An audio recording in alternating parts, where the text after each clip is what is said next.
I inherited something I should never have possessed from my grandfather when he passed away last October. My name is Rebecca Thompson, and I'm from Portland, Maine.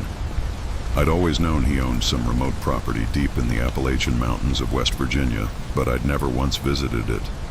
My grandfather wasn't the kind of man to dwell on his past or our family's history. When he died at 93, he left me his entire estate, including that mysterious cabin, a place that had been in our family for over a century. Samuel Thompson, my grandfather, was born and raised in those West Virginia mountains before he relocated north in the 1950s. He rarely spoke of his childhood or the reasons he left the mountains behind. Whenever family members, myself included, inquired about his early life, he'd either skillfully change the subject or offer vague answers about seeking better opportunities up north. The few times I managed to press him for details, his eyes would grow distant, and he'd simply say some places were better left in the past. That phrase always sent a shiver down my spine, even then.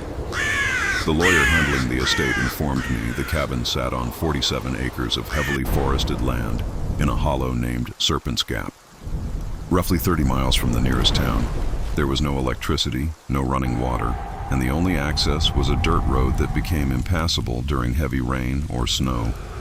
The property taxes were minimal, and the cabin itself, he said, hadn't seen any maintenance in decades. The lawyer suggested I might consider selling the land to a timber company and forgetting about it entirely.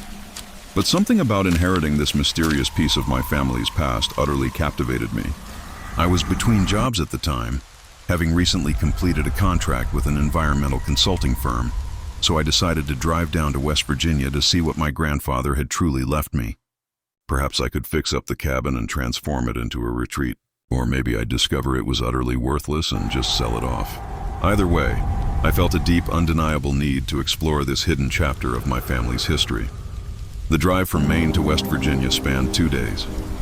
I spent a night in a motel in Beckley, then headed towards Serpent's Gap the following morning. The directions the lawyer provided led me deep into what was once coal country, through small towns that looked like they'd been deserted decades ago. Empty storefronts, boarded-up houses, and the occasional local sitting on a porch, watching my car pass with suspicious, wary eyes.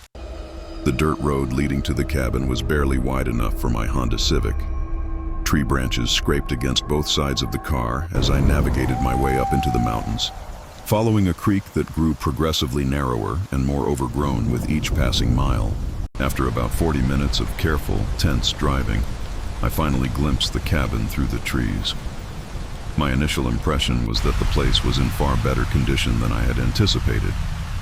It was a traditional log cabin, likely built in the early 1900s, featuring a sturdy stone chimney and a covered front porch. The roof looked solid, and while the logs had weathered to a dark gray, the overall structure appeared sound. Someone, it seemed, had maintained this place much more recently than the lawyer had suggested. I parked next to the cabin and began exploring the property. There was an old well with a hand pump that still functioned, an outhouse that looked more recently constructed than the main cabin, and several smaller outbuildings that appeared to have served as storage. The forest pressed in tightly on all sides with towering oaks and maples that largely blocked out the sunlight. Even in the middle of the day, the hollow felt dim, ancient, and eerily enclosed. The front door was unlocked, which surprised me until I remembered we were probably 20 miles from the nearest neighbor. Inside, the cabin was furnished with simple, handmade pieces that seemed to date back to the 1940s or 50s. There was a stone fireplace, a small kitchen area devoid of appliances, 2 bedrooms, and a main living space filled with shelves of books and what looked like personal belongings. That's when a chilling realization dawned on me. My grandfather had been returning here regularly, likely for decades. The cabin was far from abandoned. I found recent additions, a battery-powered radio, canned goods with expiration dates just a few years old, and clothes hanging in one of the bedroom closets. Clothes I recognized as my grandfather's. This had been his secret retreat, a place he'd visited without ever breathing a word to any of the family. The silence of his deception echoed in the quiet rooms. I spent the first day exploring the cabin and sifting through my grandfather's possessions. Most were unremarkable. Old hunting and fishing magazines, basic camping supplies, a few changes of clothes. But in the bedroom that was clearly his, tucked beneath the bed, I discovered a wooden chest containing something far more compelling. The chest overflowed with old photographs, letters, and what appeared to be journal entries dating back to the 1940s. The photographs showed my grandfather as a young man, alongside other unfamiliar faces, all posed at various locations around the mountain property. There were pictures of hunting trips, family gatherings, and what looked like community events or celebrations. But as I chronologically examined the photos, something disturbing emerged. In the earlier pictures, there were always 8 or 9 people in group shots. As the years progressed, the numbers dwindled until by the 1950s, my grandfather appeared alone in most images. Where had everyone else gone? The journal entries offered some answers, but they simultaneously raised even more troubling questions. My grandfather had meticulously kept records of something he called the feeding schedule. Early entries from the 1940s mentioned taking turns with other family members, ensuring someone visited the hungry place at least once a month during the warmer seasons. He wrote about leaving offerings of fresh meat, usually deer or rabbit, at a specific location he referred to as the mouth. As I read further, a cold dread began to settle over me. I started to grasp that my grandfather and his extended family had been caretakers for something that dwelled in the mountains surrounding the cabin. Something that demanded regular sustenance to keep it appeased and prevent it from venturing into the valleys where others lived. The journal entries described this entity as ancient, something that had existed in these mountains long before white settlers arrived, something the Cherokee tribes had known about and respected. According to my grandfather's notes, his family had made some kind of agreement with this entity generations ago. In exchange for keeping it fed and hidden, it would protect their land and family from outsiders with ill intent. But this agreement came with strict rules and terrible consequences for anyone who dared to break them. The entries from the late 1940s detailed what happened when his cousin Robert attempted to leave the mountain and move to Charleston without fulfilling his assigned feeding duties. Robert vanished en route out of state, his car discovered a week later, completely demolished, with no trace of Robert himself. My grandfather wrote that they all understood what had transpired, but they were powerless to do anything but continue honoring their obligations. One by one, family members either died or disappeared until my grandfather was the sole remaining individual responsible for maintaining the feeding schedule. The later journal entries revealed his increasing desperation as he aged, realizing he might soon be unable to continue his duties. He had tried to locate other family members who could take over, but most of his relatives had moved away from the mountains, wanting nothing to do with what they considered backward superstitions. The final journal entry, dated just 3 months before my grandfather's death, chillingly stated that he was too old and ill for the monthly trips to the feeding place, and that he could sense the thing in the mountains growing restless, growing hungry. He feared what might happen if the feeding ceased after his passing. He had decided to leave the property to me, his only granddaughter, in hopes that I might comprehend the gravity of continuing this family obligation. At the bottom of the chest, wrapped in an old piece of canvas, I found a crudely drawn map showing the precise location of the mouth and detailed instructions for acceptable offerings.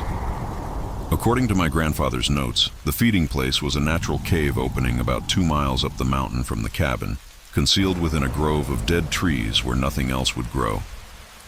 I sat in that dim cabin, reading my grandfather's journals by lamplight, struggling to process what I had uncovered. Part of me wanted to dismiss the entire affair as the superstitious beliefs of an isolated mountain family, a dark fantasy.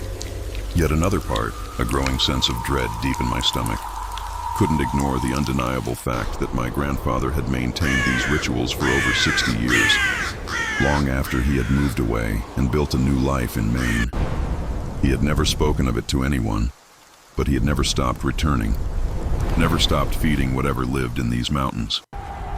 As the sun set on my first day at the cabin, I heard something that turned my blood to ice. It began as a low humming sound, almost like a mournful song, emanating from somewhere deep within the forest surrounding the cabin. The sound wasn't quite human, but it possessed an intelligence, a deliberate rhythmic pattern that hinted at communication rather than mere animal noise. It was ancient, resonant, and incredibly unsettling. I frantically consulted my grandfather's journal and found an entry describing precisely what I was hearing. He called it the calling song and wrote that it signified the thing in the mountains knew someone new had arrived at the cabin. It was curious about me, testing to see if I understood my responsibilities, or if I was merely another ignorant outsider who would need to be dealt with. The humming persisted for about an hour, circling the cabin at a distance, never approaching close enough for me to glimpse its source. Eventually it faded away, leaving me alone with the journal and the chilling, growing realization that I had inherited far more than just a cabin and 47 acres of mountain property. I had inherited a family curse, a generations-old obligation, and something ravenously hungry was waiting in the darkness to see what I would do about it. The air in the cabin grew thick with unseen presence, and every creak of the old logs, every rustle outside, made my heart leap into my throat. Sleep felt like an impossibility. I was trapped, not just by the remoteness of the location, but by the crushing weight of this newfound, terrifying legacy. My grandfather's cryptic words about better left in the past now screamed their true, horrific meaning. He hadn't just left. He had escaped, only to return again and again, tethered by fear and duty. Now, that tether was around my neck, and the mountain was calling. It was only 3 summers ago, but it feels like a lifetime. I was 28, brimming with pride after earning my master's in environmental science from the University of Colorado. To celebrate, I decided on a solo hiking trip along the legendary Appalachian Trail. My name is Marcus Rodriguez, and I call Denver home.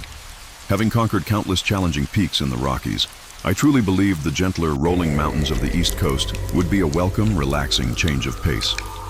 I couldn't have been more tragically wrong about the ancient, watchful hills that awaited me. My journey began in Virginia, with a goal to cover about 50 miles over 5 days, winding through the breathtaking Blue Ridge Mountains. The first 2 days unfolded like a dream.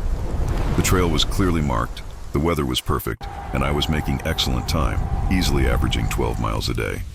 I savored the solitude at designated campsites, truly immersing myself in the wilderness. The Appalachian carries a vastly different energy than the Rockies, where Colorado's peaks feel sharp, wild, and relatively young. These eastern hills exude an incredible antiquity, heavy with untold stories, and an almost watchful presence in the very air itself. On the 3rd morning, a jarring discovery shattered my peace. My GPS device was completely dead. It had been fully charged the night before, a fact that gnawed at me. Even stranger, my brand new backup power bank refused to work. Still, I had my trusty paper maps and a compass, so I wasn't overly concerned. The trail was clearly delineated by those familiar white blazes painted on trees every few hundred yards. What I thought could possibly go wrong? I'd been hiking for roughly 2 hours when he appeared. I was taking a quick water break in a small clearing when this man seemed to materialize from the dense woods, as if he'd been waiting just for me. He looked to be in his 40s, dressed in faded camouflage pants and a tattered flannel shirt. His long, greasy hair was pulled back into a ponytail, and a thick, untamed beard framed a face that hadn't seen a razor in months. His eyes, though, were what truly held me, a startling, washed-out pale blue, like a winter sky reflecting off ice, and they seemed to hold an ancient, knowing glint. "You look lost, friend," he drawled, despite my standing right beside a prominent trail marker. I assured him I was fine, just resting, but he kept talking. He introduced himself as Billy, claiming he'd spent his entire life in these mountains. He boasted an intimate familiarity with every trail, every shortcut, every hidden spring and cave. He possessed a peculiar way of speaking, friendly on the surface, yet deeply unsettling underneath, like a smile that never quite reached those icy eyes. Billy then pitched a much better route than the main trail, one that would supposedly shave off about 8 miles and lead me through the most pristine, untouched parts of the mountains.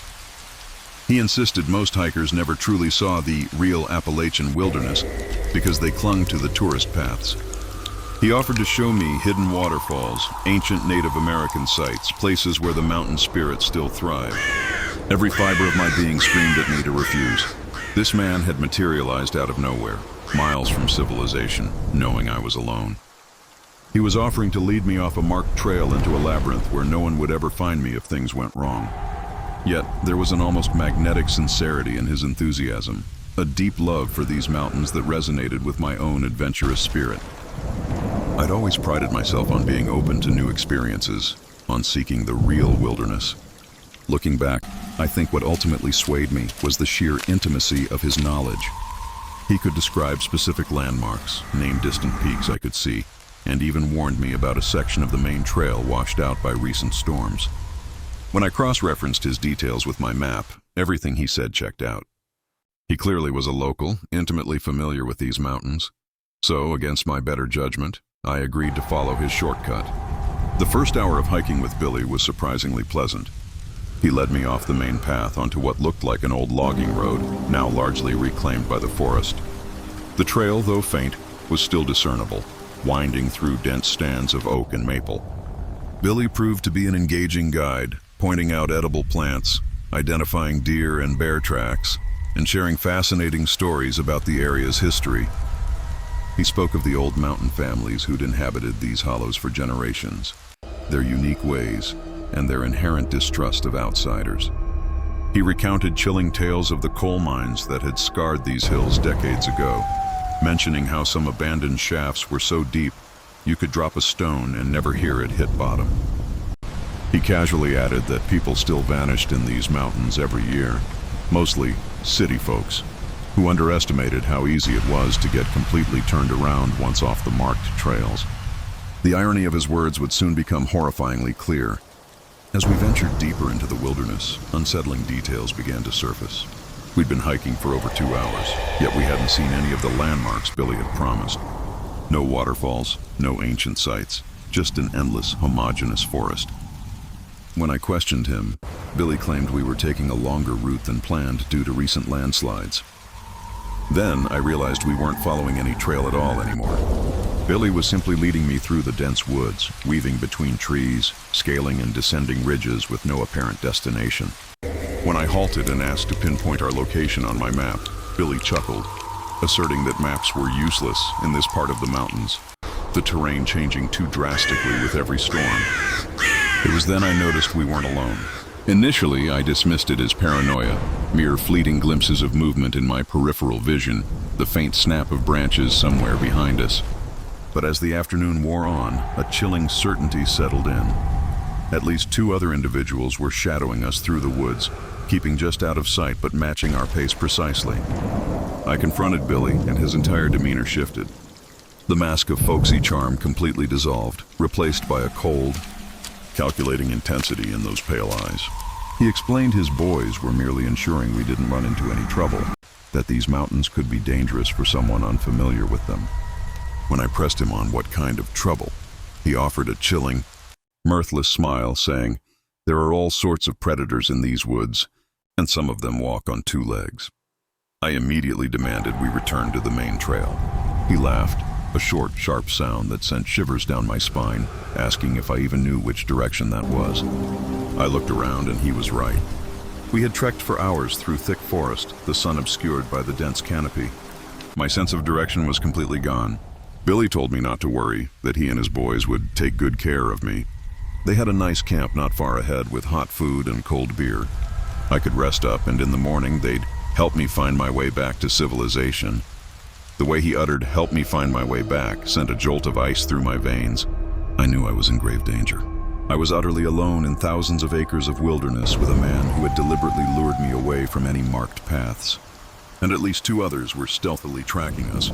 My GPS was dead, my phone had no signal, and I had no idea which way led to safety. I told Billy I needed to use the restroom and ducked behind a large oak tree. The moment I was out of his sight, I bolted. I had no plan beyond putting as much distance as possible between myself and whatever horrors Billy and his companions had in store for me. Running through dense forest is nothing like navigating trails. Every step is uncertain, fraught with unseen obstacles. Branches whipped my face, roots tripped my feet, and I couldn't see more than a few yards ahead. Behind me, I heard shouts and the unmistakable sound of multiple people crashing through the underbrush. Billy's voice echoed, calling my name, telling me I was being foolish, that I'd get lost and perish in these woods without his help. His words, meant to paralyze me with fear, only fueled my desperate sprint. I ran for what felt like hours, though it was probably only 20 or 30 minutes. My lungs burned like fire, my legs were screaming, and every inch of my exposed skin was torn and bleeding from thorns and branches. Finally, I collapsed behind a fallen log, gasping for breath, my heart hammering against my ribs. That's when I heard the whistling. It wasn't a tune. It was a series of sharp, almost bird-like calls, echoing from at least 3 different directions around me. Billy and his friends were communicating, coordinating their hunt, using the very wilderness that was my refuge as their tracking ground. They knew these woods far better than I did, and they were hunting me like an animal. I forced myself to keep moving, instinctively heading uphill, remembering from my map that the main trail often followed ridge lines. If I could gain enough elevation, I might spot a landmark to orient myself, a glimmer of hope. As I climbed, the whistling grew fainter, yet I could still hear it, a chilling reminder of their relentless pursuit, echoing through the valleys below. These men weren't giving up. They would keep searching until they found me, and when they did, I had no doubt their intentions were far from benevolent. Just as the sun began to dip below the horizon, painting the sky in fiery hues, I reached the summit of a ridge and witnessed the most beautiful sight of my life. A white blaze painted on a tree about 50 yards away. I had found the Appalachian Trail. I stumbled toward that trail marker as if it were salvation itself, my knees buckling with relief. Once back on the marked path, I started running again, heading south, recalling a road crossing approximately 5 miles in that direction. I ran until complete darkness enveloped me, using my headlamp to follow the white blazes from tree to tree, each one a silent promise of safety. I reached the road crossing around midnight and flagged down the first car I saw. The driver, a local sheriff's deputy, took one look at my torn clothes, bleeding face, and wild eyes, and immediately asked what had happened. I recounted the entire terrifying ordeal, and his expression grew grimmer with each detail. He informed me with a weary sigh that I wasn't the first hiker to report being lured off the trail by helpful locals in that particular area. There had been 3 missing persons cases in the past 2 years, all solo hikers who had vanished in that very section of the Blue Ridge Mountains. The deputy speculated there was a group of men living off the grid in those woods, targeting vulnerable hikers. But the terrain was so rugged, the forest so vast, they had never been able to track them down. I never learned what Billy and his friends had planned for me, and frankly, I don't want to know. What I do know is that I came terrifyingly close to becoming another missing person statistic in the Appalachian Mountains. I haven't hiked alone since that day, and I never will again. The mountains are breathtakingly beautiful, but they conceal dangers that extend far beyond wild animals or simply getting lost. Sometimes the most perilous predators are the ones who offer to help you find your way. The psychological scars from that experience run far deeper than any physical wounds I sustained. Every rustle in the leaves, every distant bird call, every shadow in the periphery can still send a jolt of anxiety through me. My once unwavering trust in the wilderness, in the inherent goodness of people encountered on remote trails, was shattered that day. I used to believe that nature stripped away societal facades, revealing a raw honesty in interactions. Billy and his boys taught me that evil can exist just as purely in the heart of a forest as it can in a city alley. It's a stark reminder that the off-the-beaten-path adventure I craved often comes with unforeseen and sinister risks, pushing the boundaries of survival in ways no one ever anticipates. The mountains hold beauty, yes, but also secrets, and some of those secrets are utterly terrifying. Let me be absolutely clear. I was young, naive, and foolishly chasing adventure 5 years ago when this all unfolded. My name is Tyler Kowalski, then a 21-year-old junior at Northwestern University in Chicago. Studying journalism, I harbored this romantic notion of unearthing authentic American stories in places untouched by tourists. That spring break, instead of joining my fraternity brothers in Cancun, I opted for a road trip through rural Appalachia, intent on writing articles about the genuine mountain culture that supposedly still thrived in these remote hollows. I'd read about the moonshine tradition, a practice said to persist deep within the backwoods of eastern Kentucky and West Virginia, despite its illegality for nearly a century. I wanted to find the real deal, not the sanitized gift shop version, but authentic white lightning crafted by families who'd been distilling corn liquor since before Prohibition. I figured if I could gain access to that world and portray it authentically, it would make a killer piece for the campus newspaper, perhaps even catching the eye of some major publications. My first week was spent driving through tiny mountain towns, chatting up locals in diners and gas stations, trying to get a lead on traditional moonshiners. Most people either feigned ignorance or gave me vague directions to legal, utterly boring tourist distilleries. But in a town called Colton, West Virginia, I finally caught a real break. I was eating breakfast at a truck stop diner when I overheard two men at the next table discussing someone named Old Pete, who was having trouble with his latest batch. They mentioned something about the copper being off and needing to start over before the revenuers got wind of it. When they left, I followed them outside, introducing myself as a college student researching Appalachian culture, expressing my interest in traditional mountain crafts and customs. The older of the two men, who introduced himself as Dale, eyed me shrewdly. His face was weathered, a testament to a lifetime spent outdoors, his hands calloused, his clothes smelling faintly of tobacco and motor oil. After a few minutes of pointed questions about my exact intentions, he seemed to reach a decision about me. Dale told me that if I was genuinely serious about understanding mountain culture, I needed to witness how things were still done the old way, by people who had never abandoned their grandfather's methods. He spoke of a man named Pete Hartley, who ran a traditional operation deep in Bent Creek Hollow, about 30 miles further into the mountains. Dale warned me that Pete was deeply suspicious of outsiders and disliked unannounced strangers. But if Dale vouched for me, Pete might be willing to show me around and answer some questions. I agreed instantly, probably with too much eagerness, as Dale gave me a long, serious look. He stressed that I needed to understand that Pete's activities were still illegal, traditional or not. He made it chillingly clear, if I planned to write anything that could draw law enforcement attention to Pete's operation, Dale would personally ensure I regretted it. His tone wasn't an outright threat, but it left no doubt that these mountain people protected their own and would not tolerate betrayal from outsiders. Dale instructed me to meet him the next morning at a gas station on the outskirts of Colton, and he would drive me up to Pete's place. He advised bringing cash if I wanted to buy any samples and to be prepared to keep my mouth shut about anything I saw that wasn't directly related to the moonshine making process. The next morning, I met Dale at the gas station as arranged. He was driving a beat-up pickup truck that looked held together by duct tape and prayer, yet its engine purred smoothly. We ventured deeper into the mountains than I'd ever been, following increasingly narrow, rugged roads that snaked through dense forest, past the occasional abandoned coal mine. After about 45 minutes, Dale turned onto what I initially mistook for a hiking trail, but it proved to be a dirt track barely wide enough for the truck. We bounced and lurched our way up a steep mountainside, tree branches scraping loudly against both sides of the vehicle.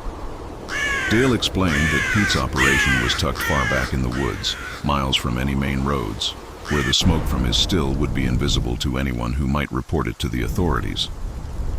When we finally reached Pete's compound, I was struck by the elaborate setup. Several buildings were scattered around a natural clearing, including what looked like a traditional log cabin, a large shed that was clearly the distillery, and various smaller outbuildings for storage and equipment. The entire operation was perfectly concealed beneath the forest canopy, completely invisible from above, and accessible only by the treacherous road we'd just navigated. Pete Hartley himself was precisely what I'd imagined a traditional moonshiner to be, probably in his 60s, with a long gray beard and suspicious eyes that seemed to scrutinize every detail of my appearance and demeanor. He wore faded overalls and a flannel shirt that had seen better decades, carrying himself with the quiet confidence of a man utterly at home in his domain. Dale introduced me as the college boy he'd mentioned, and Pete nodded with minimal enthusiasm.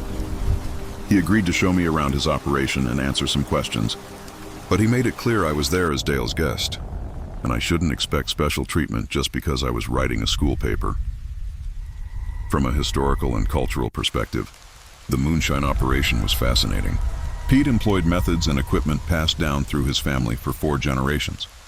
The still itself was a true work of art, all copper pipes and meticulously calibrated components, built by Pete himself using knowledge his grandfather had imparted. He meticulously explained the entire process, from selecting the right corn and ensuring proper fermentation, to precisely managing the temperature and timing of the distillation.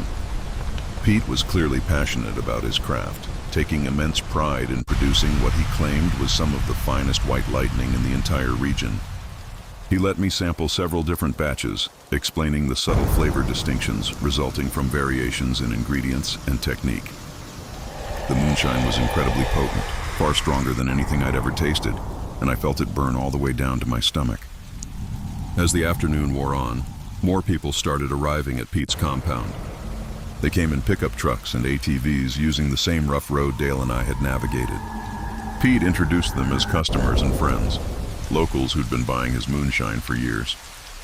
They were friendly enough, but I had the distinct impression they were all watching me carefully, assessing whether I could be trusted with their secrets. That's when I made my first mistake. I had brought a small digital camera to take pictures for my article and asked Pete if I could photograph some of the equipment, perhaps even get a shot of him working at the still. Pete immediately refused, but I pressed him, explaining that the pictures would genuinely help readers understand the traditional craft and culture I was writing about. Several of the other men exchanged uneasy glances, and the atmosphere in the clearing abruptly grew far more tense. Dale pulled me aside, quietly explaining that I had just asked Pete to create evidence that could be used to prosecute him and shut down an operation that had been in his family for nearly a century. He strongly suggested I put the camera away and never mention it again. I apologized profusely, assuring everyone I understood their concerns about photography. The tension seemed to dissipate somewhat, and we resumed discussing the history and traditions of moonshine production in the region. But I could tell my request for pictures had damaged the trust Dale had painstakingly established on my behalf. As the sun began to set, more people continued to arrive at the compound. I noticed that some of the newer arrivals were carrying weapons, not just hunting rifles, but handguns and what appeared to be military-style firearms. The conversation gradually drifted away from moonshine production to other topics I didn't fully grasp, but which clearly involved illegal activities beyond simple liquor distillation. That's when I made my second and far more serious mistake. One of the newcomers, a man in his 30s who arrived on an ATV with a large backpack, was conducting some kind of business with Pete that involved exchanging cash for small packages that were definitely not moonshine. My journalistic curiosity got the better of me, and I started paying close attention to their conversation, trying to piece together what was being discussed.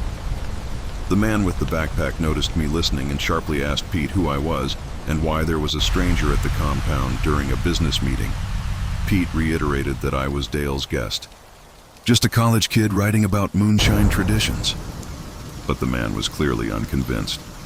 He pointed out that I had already tried to take pictures, and now I was obviously eavesdropping on private conversations completely unrelated to moonshine. Several armed men began to circle around me, and I suddenly realized I was in grave trouble. These weren't just friendly mountain moonshiners showcasing their traditional craft to an interested student. This was a sophisticated criminal organization using Pete's remote compound as a meeting place and distribution hub for activities that extended far beyond illicit liquor production. The man with the backpack directly demanded to know what I had seen and heard since arriving at the compound. I tried to play dumb, claiming I was only interested in learning about moonshine and hadn't paid attention to anything else, but he wasn't buying it, nor were the other men now surrounding me. Dale attempted to vouch for me, saying I was just a naive college kid who hadn't understood what he'd stumbled into, but the damage was done. The man with the backpack stated that bringing an outsider to the compound during a business meeting constituted a serious security breach, and there needed to be consequences to ensure it never happened again.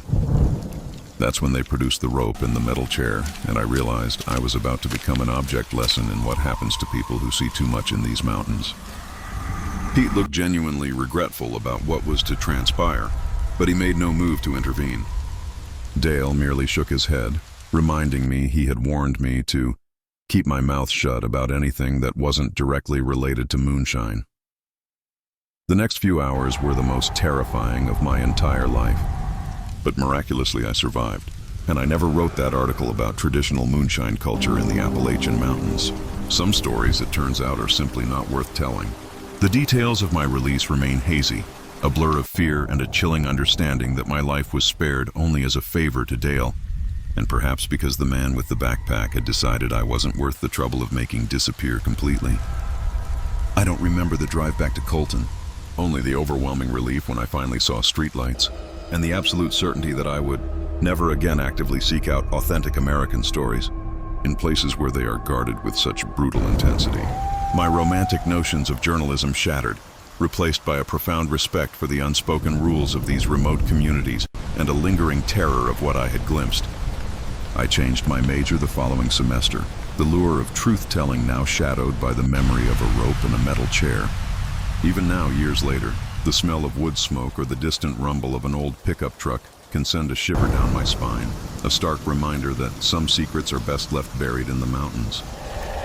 I lost 3 whole days of my life in those mountains, and I can only recall fragmented, haunting pieces of what transpired during that time. My name is Amanda Foster, and I'm from Phoenix, Arizona. What I'm about to share with you happened 2 years ago during what was supposed to be a straightforward weekend camping trip in the Great Smoky Mountains of Tennessee. I'm a software engineer, a logical person who places unwavering faith in facts and evidence. But what occurred to me in those mountains utterly defies every rational explanation I can conceive. At the time, I was navigating a difficult divorce, and my therapist had suggested I pursue some solo activities to help rebuild my sense of independence and confidence. I'd always found solace in hiking and camping, but I hadn't done much of it since my marriage began its painful collapse.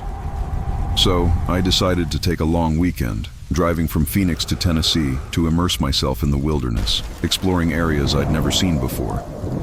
I arrived at the Great Smoky Mountains National Park on a Thursday afternoon in late September.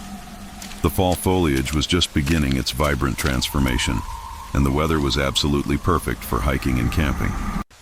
I had reserved a backcountry campsite for 3 nights, planning to spend Friday, Saturday, and Sunday exploring some of the more remote trails before making the long drive back to Arizona on Monday.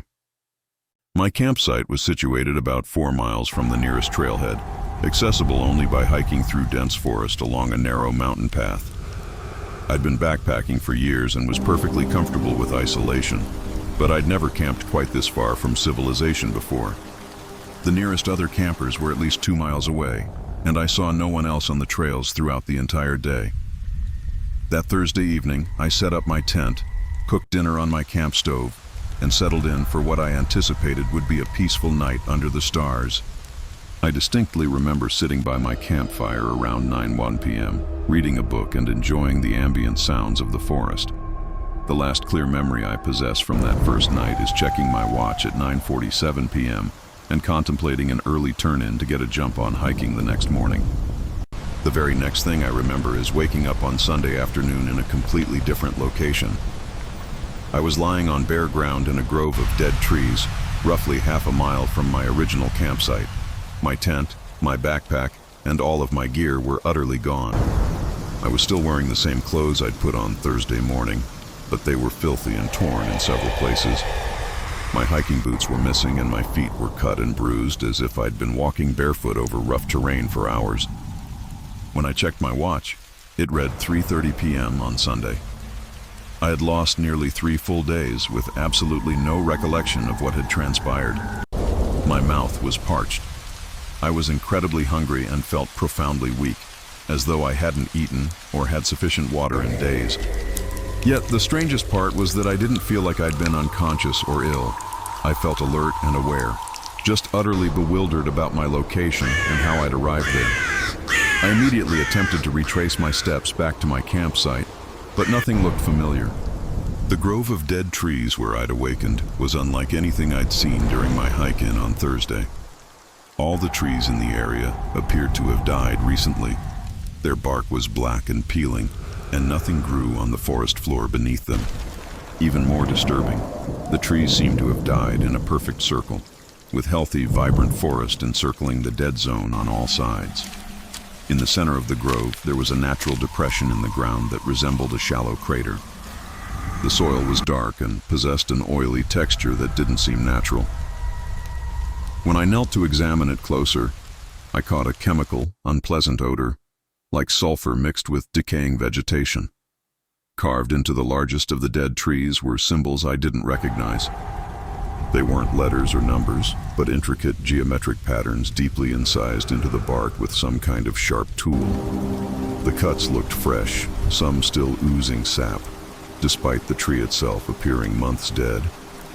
I spent about an hour frantically, searching the area for my camping gear, but I found no trace of my tent, backpack, or supplies. It was as if they had simply vanished into thin air. Eventually, I gave up and tried to find my way back to the main trail so I could hike out to my car and begin piecing together what had happened. That proved far more challenging than I expected. I had hiked these mountains before and was usually skilled at navigation, but nothing felt right. The terrain seemed fundamentally different from what I remembered from my hike-in on Thursday. Hills and ridges I was certain should have been in specific locations were nowhere to be found. Even the sun's position seemed off for the time of day and season. I wandered through the forest for several hours, growing increasingly desperate and confused. I should have easily found the main trail from my location, but every direction I tried led me deeper into unfamiliar, disorienting territory. It was as if the very landscape had shifted during the 3 days I couldn't recall. Just before sunset, I finally encountered another person. He was an elderly man wearing a park ranger uniform, walking alone on what appeared to be a game trail. When he saw me, he immediately asked if I was Amanda Foster and informed me that people had been searching for me since Friday morning when I'd failed to check in at the ranger station, as required for backcountry campers. The ranger, Bill Hriss, had been part of the search team scouring the area since Friday afternoon. He said they had discovered my abandoned campsite on Saturday morning, my tent still pitched, but with no sign of me anywhere. There had been no evidence of a struggle or animal attack. I had simply vanished without leaving any tracks or clues about my direction of travel. Ranger Hriss radioed for assistance, then escorted me back to the ranger station, where I was questioned by park officials and local law enforcement about what had happened during my missing 3 days. The problem was, I genuinely couldn't remember anything after sitting by my campfire Thursday evening. I had no explanation for how I'd ended up in the grove of dead trees, what had become of my camping gear, or why I had no memory of the intervening time. A medical examination at the local hospital revealed some profoundly disturbing findings. I had multiple small cuts and scrapes on my arms and legs that appeared several days old and partially healed. There were also what looked like injection sites on both of my arms, as if someone had been drawing blood or administering drugs intravenously. The blood tests came back clean for common drugs and toxins, but the doctor noted there were hundreds of substances that wouldn't appear in standard screenings. Most unsettling, however, was the discovery of what seemed to be surgical scars on my scalp, hidden beneath my hair. They were small, perhaps half an inch long each, and appeared to have been made with precise instruments. The doctor who examined them said they seemed recent, probably made within the past few days. Yet I had no memory of any medical procedures or injuries that would necessitate such treatment. Over the following weeks, I began to experience disturbing dreams that felt less like dreams and more like resurfacing memories from those missing 3 days. In these dreams, I was lying on a cold metal table in some kind of vast underground facility, surrounded by shadowy figures and medical scrubs performing tests and procedures I couldn't fully comprehend. There were harsh, bright lights, the persistent hum of electronic equipment, and conversations and voices that sounded somehow not quite human. In one particularly vivid dream, I was conscious but utterly paralyzed. While someone examined my brain using equipment that seemed far more advanced than anything I'd ever witnessed in a regular medical facility, they were inserting thin probes through the small incisions in my scalp, monitoring my responses on screens, displaying complex patterns and data. The most terrifying aspect of these dreams was the growing, chilling certainty that they weren't dreams at all, but actual memories slowly returning despite attempts to suppress them. I began to remember being taken from my campsite by individuals who moved through the forest with unnatural silence and coordination. I remembered being transported through underground tunnels connecting different parts of the mountain and being held in a facility that was definitively not any legitimate research installation. I also began to remember other people who had been brought to the same facility, other hikers and campers who had vanished in the area over the years. Some of them had been there far longer than me, exhibiting signs of repeated procedures and prolonged imprisonment. I remembered being told I was being prepared for something, but I could never quite recall what that something was supposed to be. When I attempted to report these recovered memories to law enforcement, I was dismissed. I was told there was no evidence of any underground facilities in the area, and my experiences were likely the result of trauma-induced hallucinations or false memories. The official explanation for my disappearance was that I had become disoriented, wandered away from my campsite, and suffered a head injury that caused temporary amnesia. But I know that explanation is a lie. Something truly unfathomable happened to me during those 3 missing days. Something that involved people or entities with technology and capabilities far beyond what should exist in a remote national park. The irrefutable physical evidence on my body, the surgical scars and the injection sites, proves that I didn't simply wander around the forest in a confused state for 3 days. I have never returned to the Great Smoky Mountains, and I likely never will. But sometimes, late at night, fragments of conversations and procedures resurface, chilling me to the bone and convincing me that whatever was done to me during those missing days is far from over.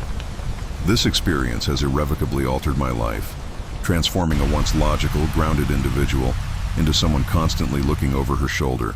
Every unexplained sound, every fleeting shadow ignites a spark of dread. I find myself compulsively researching disappearances in national parks, looking for patterns, for other victims. The nightmares persist, growing more detailed, more vivid, and the unsettling feeling that I've been marked, or perhaps fundamentally changed, never leaves me. I carry with me not just the memory of what happened, but a terrifying anticipation of what might still be coming.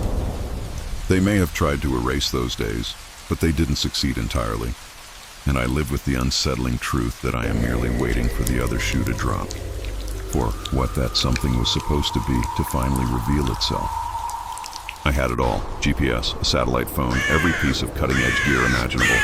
But none of it mattered when I stumbled upon something in those mountains that seemed to anticipate and completely neutralize every single technological advantage I carried.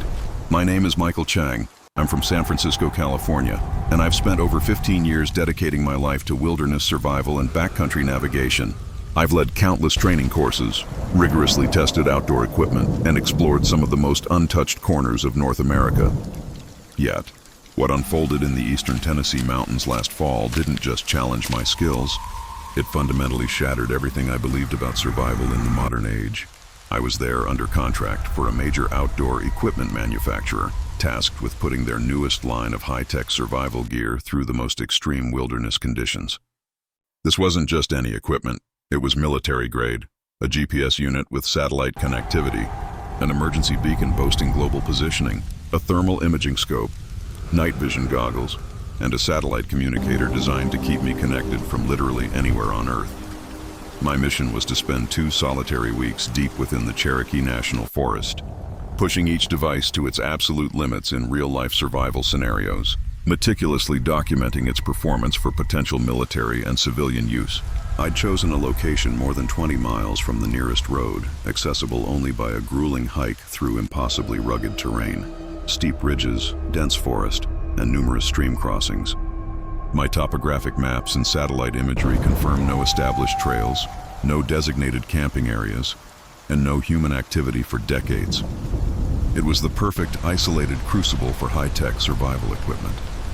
The first 3 days unfolded perfectly, exactly as planned. I set up my base camp in a natural clearing, close to a reliable water source. I meticulously tested the GPS and communication equipment, dutifully documenting the performance of every survival tool. Everything worked flawlessly. I remember feeling genuinely impressed by how much easier modern technology made wilderness survival compared to traditional methods. My GPS unit provided pinpoint location data, displaying detailed topographic maps on its crisp, high-resolution screen. The satellite phone maintained crystal-clear communication with my support team back in California, allowing me to send daily status reports and equipment evaluations. With the thermal imaging and night vision, I could navigate and even hunt effectively, even in absolute darkness. I felt utterly in control, confident that I could handle any emergency.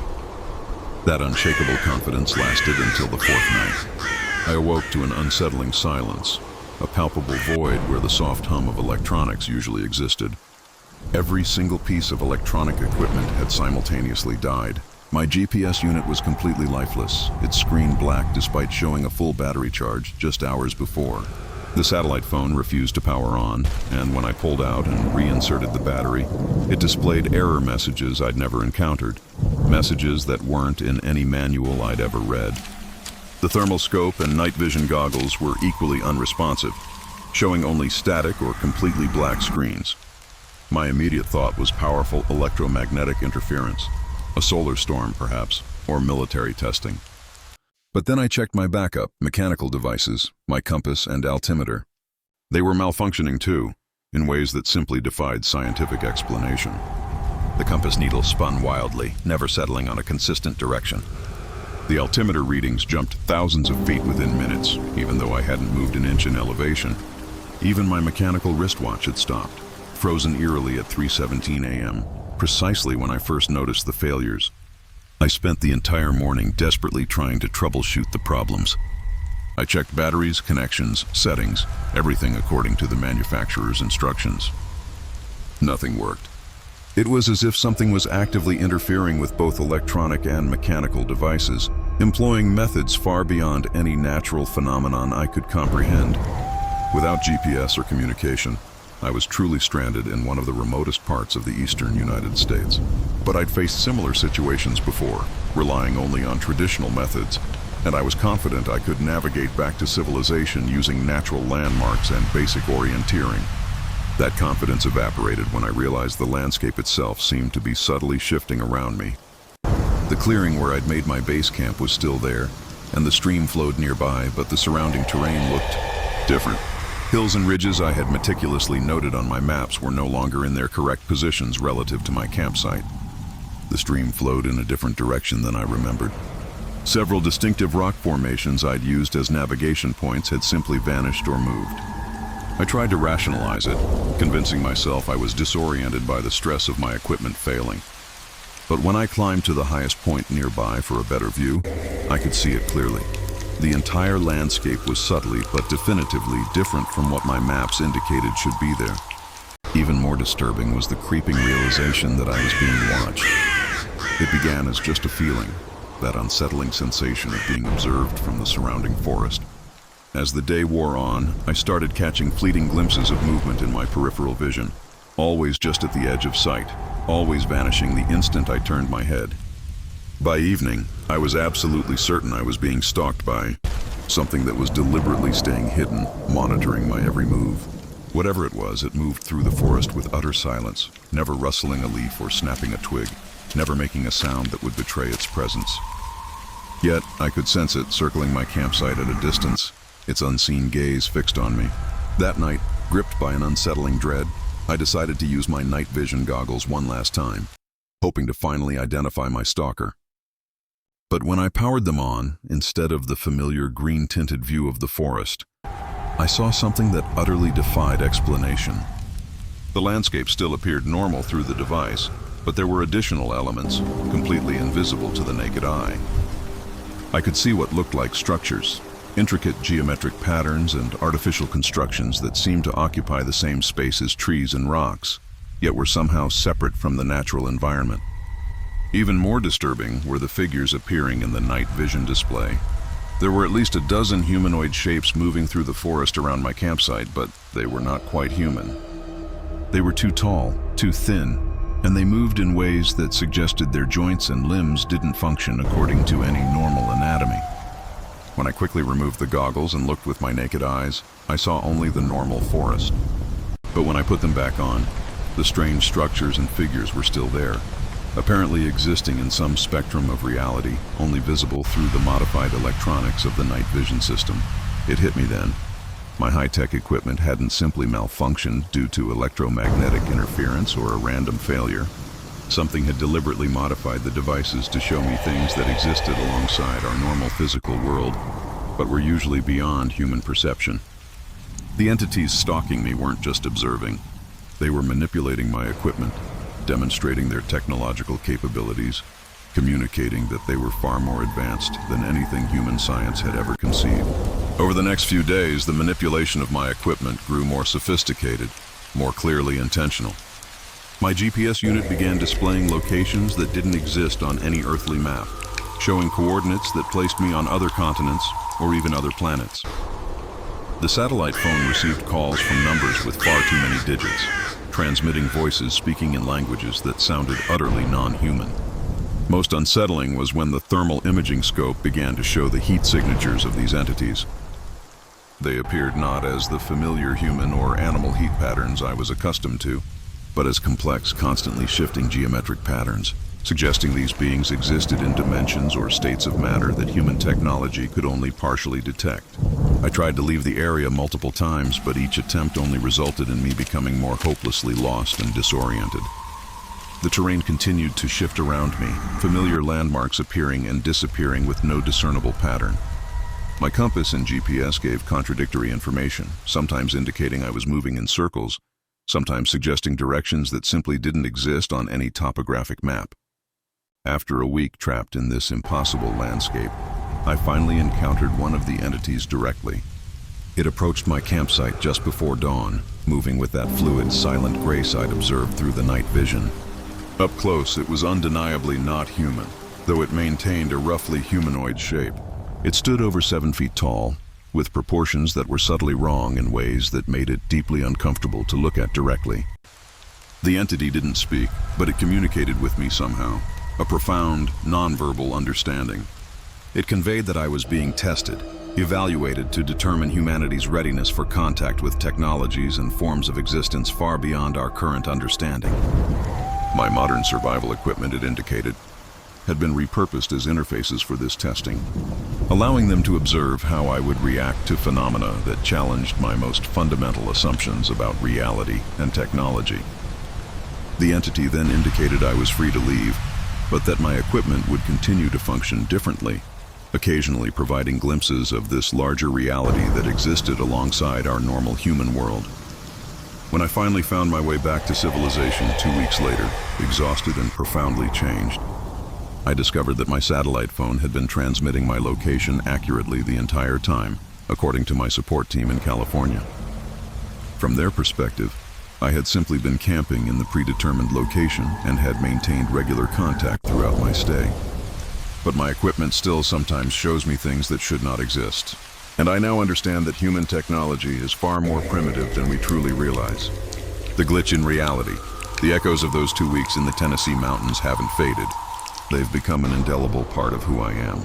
Every rustle of leaves, every shadow, carries a hint of something more. Something unseen just beyond the veil of our perception.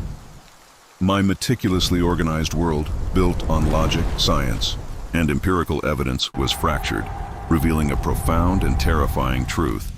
We are not alone, and our understanding of reality is woefully incomplete. The beings I encountered didn't just break my gear. They broke my paradigms. They didn't just watch me. They manipulated my world to deliver a message. A revelation of higher intelligence operating on principles we can barely grasp.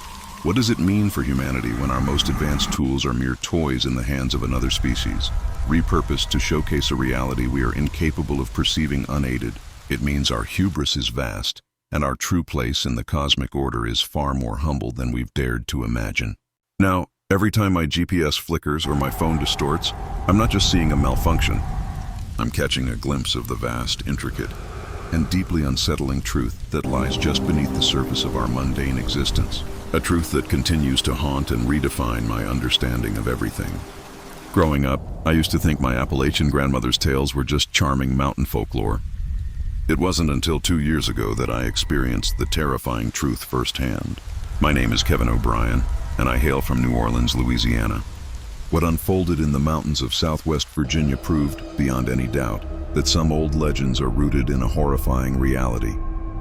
My grandmother, Mima Sarah, grew up in those very mountains before moving south in the 1950s. She often spoke of a figure she called the Fiddle Man, whose music, she claimed, could drive people to madness. Mima Sarah described the Fiddle Man as an ancient spirit, one who had roamed the mountain hollows long before any white settlers ever arrived. He appeared tall and impossibly slender, always dressed in old-fashioned clothes, and carried a fiddle crafted from materials no earthly artisan could ever have conceived. She swore his music was the most exquisitely beautiful, haunting sound anyone could ever hear, but cautioned that listening for too long would steal your mind. It would leave you to wander the mountains forever, blindly following the melody deeper and deeper into places no human should ever dare to tread. She even recounted how her own grandfather had encountered the Fiddle Man in 1923. He'd been hunting alone near their homestead and followed the ethereal fiddle music for hours, utterly losing himself in the wilderness. He only snapped back to his senses just before dawn, realizing he had no idea where he was or how he had gotten there. It took him 2 agonizing days to find his way home. And for the rest of his life, he would sometimes pause whatever he was doing, tilting his head as if listening to distant music no one else could perceive. I'd always dismissed these stories as nothing more than colorful family anecdotes, the sort of folklore that thrives in isolated mountain communities where people crave entertainment during long winter nights. But then Mima Sarah passed away last year. She bequeathed me her old family homestead in the Virginia mountains, along with a chilling letter. It warned me never to stay there alone after dark, especially when the mountain laurel was in bloom. As a music producer specializing in traditional American folk music, the prospect of owning property in the heart of Appalachian musical culture was incredibly appealing. I decided to spend a long weekend at the homestead, partly to assess its condition and partly to see if I could record some authentic mountain music in the very region my family had called home for generations. The homestead itself was tucked away in a narrow hollow known as Devil's Backbone, about 15 miles from the nearest paved road. The original log cabin, built in the 1880s, had been expanded over the decades, but it had sat vacant for nearly 20 years and was in desperate need of significant repairs. There was no electricity or running water, but a good well and a perfectly functional stone fireplace offered some primitive comfort. I arrived on a Friday afternoon in late May, just as Mima Sarah had warned. The mountain laurel was in full spectacular bloom, painting the surrounding forest with breathtaking displays of white and pink flowers. I spent the day cleaning up the cabin and setting up my recording equipment, planning to dedicate the evening to capturing the natural sounds of the mountains and perhaps interviewing some local residents about their traditional music and folklore. As the sun began to dip below the ridgeline, I built a roaring fire in the stone fireplace and settled in with my digital recording devices. I was eager to capture the ambient sounds of the mountain evening. Owls, nightbirds, perhaps some of the musical insects common in Appalachian forests during late spring. What I recorded instead was something I still cannot fully explain. It began around 10 West p.m. as a faint, distant melody, seemingly emanating from somewhere deeper in the hollow. Initially, I thought it might be a neighbor playing music on their porch, but the nearest house was over 2 miles away, and the sound was undeniably coming from the uninhabited forest that enveloped my grandmother's property. The melody was played on what sounded like a fiddle, but it possessed qualities I'd never heard from any traditional instrument. The tone was impossibly pure and resonant, with harmonics that seemed to linger in the air long after each note was played. It was hauntingly beautiful, unlike any mountain music I'd ever encountered, blending seamlessly with the natural sounds of the forest. I immediately started recording, convinced I had stumbled upon precisely the kind of authentic mountain music I'd been hoping to find. The melody was intricate and sophisticated, clearly the work of a master musician who understood traditional Appalachian musical forms, yet was pushing them into directions that felt both ancient and utterly original. As I listened more carefully, I began to recognize elements from ballads and fiddle tunes my grandmother had sung to me as a child. But this musician was weaving them together in ways that created entirely new compositions, crafting musical narratives that seemed to tell stories about the history and legends of these very mountains. The music continued for over an hour, and I found myself utterly absorbed, following the intricate melodies and variations. I forgot about everything else, simply sitting by the fire, listening and recording, feeling as though I was experiencing something magical and unprecedented in my career as a music producer. That's when I realized the music was drawing closer. What had begun as distant melodies from deep within the forest was now unmistakably being played much nearer to the cabin. I could hear footsteps on the wooden porch, the slow, deliberate pace of someone walking back and forth while continuing to play. The fiddle music was now so clear and immediate it seemed to be coming from right outside the front door. I grabbed a flashlight and stepped onto the porch, expecting to greet a local musician who had heard my recording equipment and decided to share some traditional mountain music with a visitor. But there was no one there. The porch was empty, and I saw no sign of anyone in the clearing around the cabin. Yet the music persisted, now seemingly emanating from different directions around the cabin, as if the musician was circling the property while playing. I followed the sound with my flashlight, desperately trying to catch sight of whoever was creating this incredible music. But I never saw another soul. The melody began to transform, becoming more complex and demanding. with rapid passages that required extraordinary technical skill. But it also held a deeply hypnotic quality, making it incredibly difficult to think about anything else while the music played. I found myself walking away from the cabin, following the sound deeper into the forest without consciously making that decision. A cold dread seeped in as I remembered my grandmother's warnings about her own grandfather following fiddle music through the woods until he became completely lost. I forced myself to stop walking and turn back towards the cabin. But when I looked around, I realized I could no longer see the lights from the fireplace or remember the direction from which I had come. The music was all around me now, seeming to originate from every direction at once. The melody swelled to a crescendo, growing more intense and overwhelming with each passing moment. I felt like I was losing my grip on rational thought, becoming utterly absorbed in the music to the point where nothing else seemed to matter. That's when I saw him. He stood about 30 feet away, partially obscured by the deep shadows between two massive oak trees. He was tall and impossibly thin, clad in clothes that looked like they might have been fashionable in the 1800s. A long black coat, dark trousers, and a wide-brimmed hat that cast his face into shadow. In his hands was a fiddle that seemed to glow with its own inner light, even in the encroaching darkness of the forest. I couldn't clearly discern his face, but I knew he was looking directly at me as he played. The music flowed from his fiddle, but it sounded as if it were amplified by the entire forest, resonating through the trees and rocks, creating harmonics no normal instrument could produce. As I stared at him, transfixed by the impossible beauty of the music, he began to walk deeper into the forest, never ceasing his playing, never taking his eyes off me. I felt an overwhelming compulsion to follow him, to hear more of this incredible music and discover where it would lead. I took several steps towards him before I forcibly recalled my grandmother's warnings and the recording equipment I had left running back at the cabin. With immense, agonizing effort, I managed to tear myself away from the fiddle man and sprint back towards the homestead, using my flashlight to navigate through the dense forest while the music echoed behind me, growing fainter but never completely fading away. I found the cabin and immediately gathered my recording equipment, resolved to leave the mountains that very night, despite the darkness and the treacherous roads. As I packed my gear, I listened to some of what I had recorded earlier in the evening, and I was utterly shocked by what I heard. The digital recording contained over an hour of the most beautiful fiddle music I had ever encountered. But there was something else in the audio that I hadn't noticed while it was happening. Beneath the melody, barely audible, were human voices, dozens of them, singing along with the fiddle music in harmonies that sounded like they were coming from very far away. I recognized some of the voices, including what sounded exactly like my grandmother singing lullabies she had taught me as a child. But my grandmother had been dead for over a year, and the recording had been made that very evening. I drove out of the mountains that night and have never returned to my family's homestead. I still possess the recordings, but I've never been able to bring myself to listen to them again, nor to share them with anyone else. Some music is simply too perilous to be heard, and some family legends are founded upon truths that are far better left buried in the past.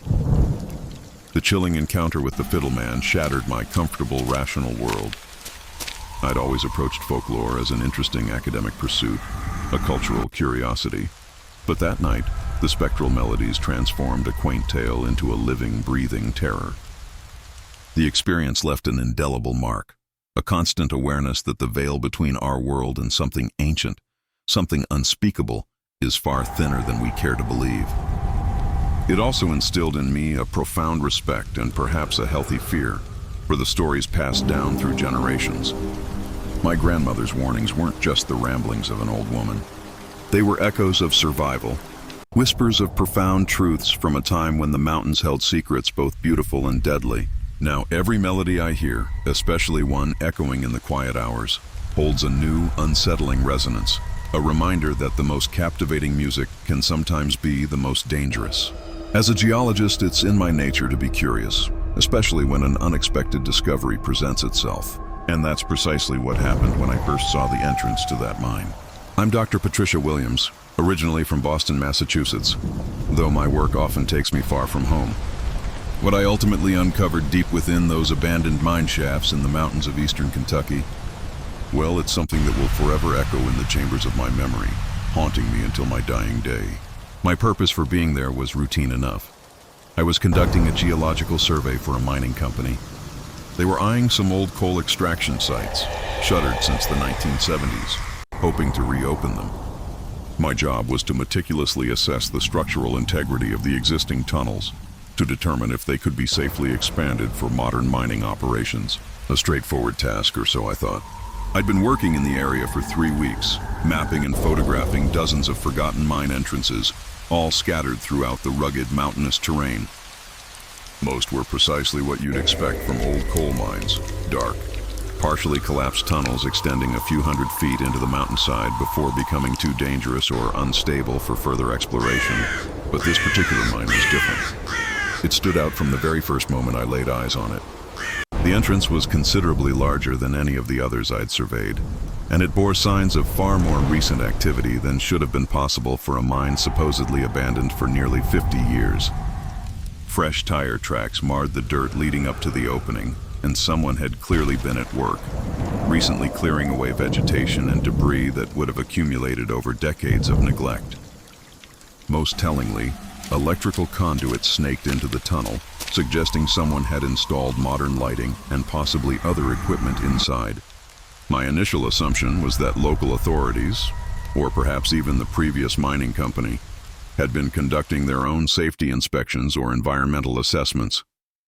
But when I cross-referenced my records and contacted the company that originally operated the mine, I discovered that absolutely no one had been authorized to access the site in over 20 years. The local sheriff's department also had no record of any recent activity in the area. This presented me with a genuine dilemma. As a professional geologist performing an official survey, I was obligated to document and assess all existing mine infrastructure. But if someone was using this particular mine for unauthorized purposes, I might be walking into a genuinely dangerous situation. The air thickened with a silent, unspoken threat. After considerable deliberation, a wrestling match between my caution and my insatiable curiosity, I concluded that my scientific obligations and professional duty outweighed my personal safety concerns. I geared up with all the standard safety equipment for underground exploration: a hard hat with a mounted light, backup flashlights, a portable air quality monitor, an emergency beacon, and enough water and emergency supplies for several hours underground. I also brought my digital camera and measuring equipment, determined to document whatever secrets might be hidden inside. The electrical conduit extended about 200 feet into the tunnel before connecting to a series of work lights professionally installed along the ceiling. Someone had clearly invested significant time and money into making this abandoned mine accessible and functional. The tunnel itself was in remarkably good condition, with timber supports that appeared recently reinforced and a cleared, leveled floor. As I ventured deeper, following the electrical conduit and the steady line of work lights, I began to notice side passages branching off the main tunnel. These seemed to be original mining corridors, but several had been modified with new metal doors that looked utterly out of place in an abandoned coal mine. These weren't flimsy doors. They were heavy steel constructions with multiple locking mechanisms, more akin to what you'd find in a high-security facility than an industrial mine. My air quality monitor registered normal oxygen levels and no dangerous gases, so with a growing sense of unease, I continued deeper into the labyrinthine tunnel system. Approximately half a mile from the entrance, I reached what appeared to be the main excavation area where the original coal extraction had taken place. But instead of the empty cavern I expected, I discovered a sophisticated underground facility, meticulously constructed within the natural mining chambers. There were multiple rooms, expertly carved out of the rock walls and outfitted with surprisingly modern amenities: electric lighting, elaborate ventilation systems, running water, and what looked like advanced laboratory equipment. The construction was professional grade, clearly the work of experienced contractors with access to specialized underground construction techniques. This was no amateur operation cobbled together by local criminals or opportunistic drug manufacturers. Then, in the largest of these underground rooms, I stumbled upon something that rendered my scientific training completely irrelevant. Along one wall stood dozens of metal filing cabinets, brimming with documents, photographs, and what appeared to be medical records. The documents dated back to the 1940s and continued right up to within the past few months. They meticulously detailed a long-term research project that had been conducted in this very location for over 70 years. The photographs were the most disturbing element, chilling me to the bone. They depicted people of various ages, from children to elderly adults, who seemed to be subjects in some kind of horrific medical or psychological experiments. Many of the subjects exhibited obvious signs of physical distress, malnutrition, and what looked disturbingly like crude surgical procedures performed without proper medical care. The more recent photographs in color showed much clearer detail of procedures that violated every ethical standard of human medical research imaginable.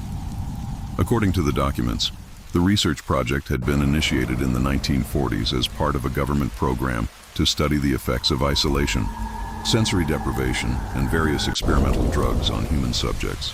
The original funding had come from federal agencies, but by the 1960s, the project had apparently been transferred to private contractors who continued the research without official oversight or approval.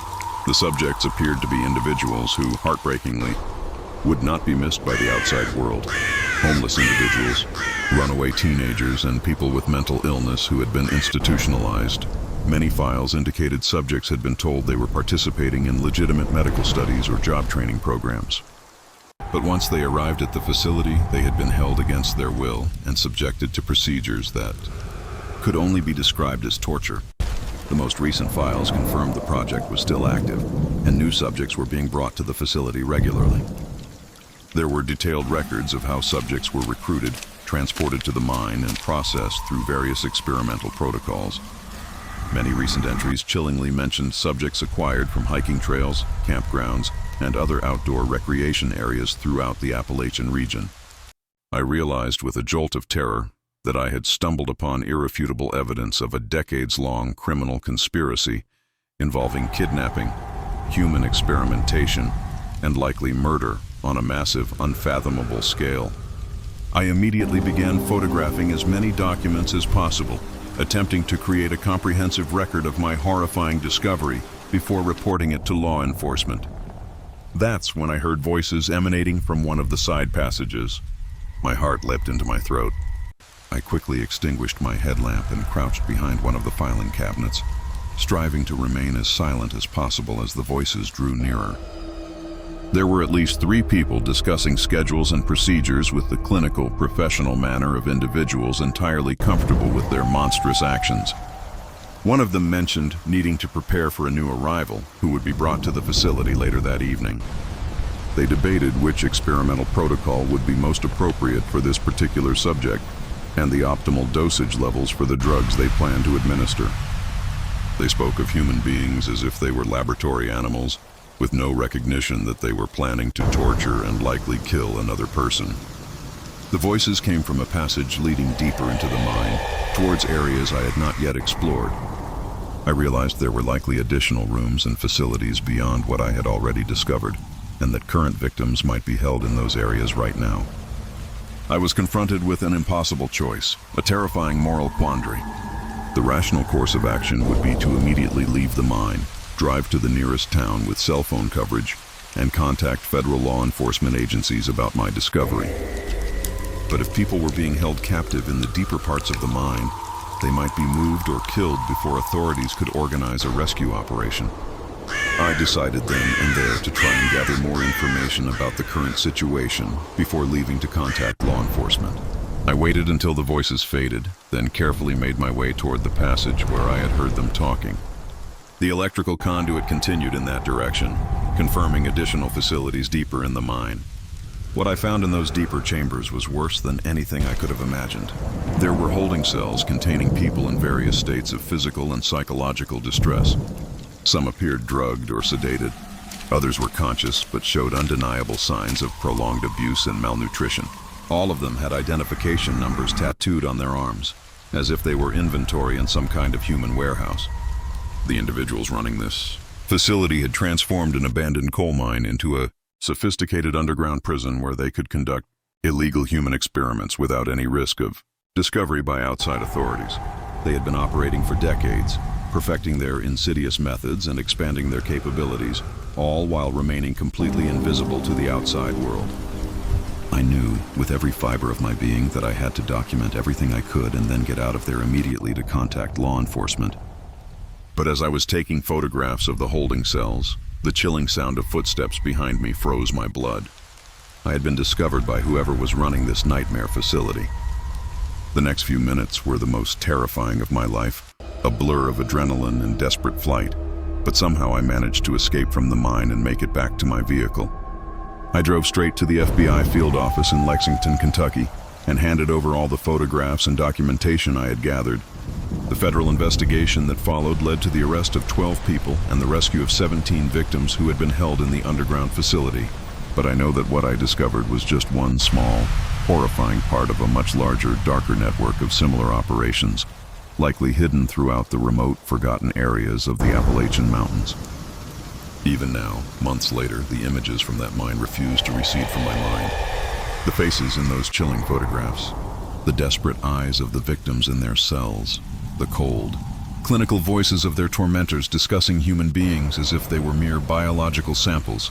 They replay constantly. My geological career, once a source of intellectual fascination and adventure, now carries an inescapable shadow. Every tunnel, every subterranean space, holds a new, darker potential. The rescue of those 17 souls was a victory, yes, a profound relief. But the chilling certainty that this facility was merely a thread in a much larger, insidious tapestry woven across the hidden corners of the Appalachian wilderness that haunts me most of all. How many others are out there? How many more abandoned mines, forgotten corners, serve as clandestine prisons for those society deems unmissable? It's a question that keeps me awake at night, fueling a new kind of geological survey. One driven not by curiosity, but by a desperate hope to expose the darkness that still lurks beneath the surface.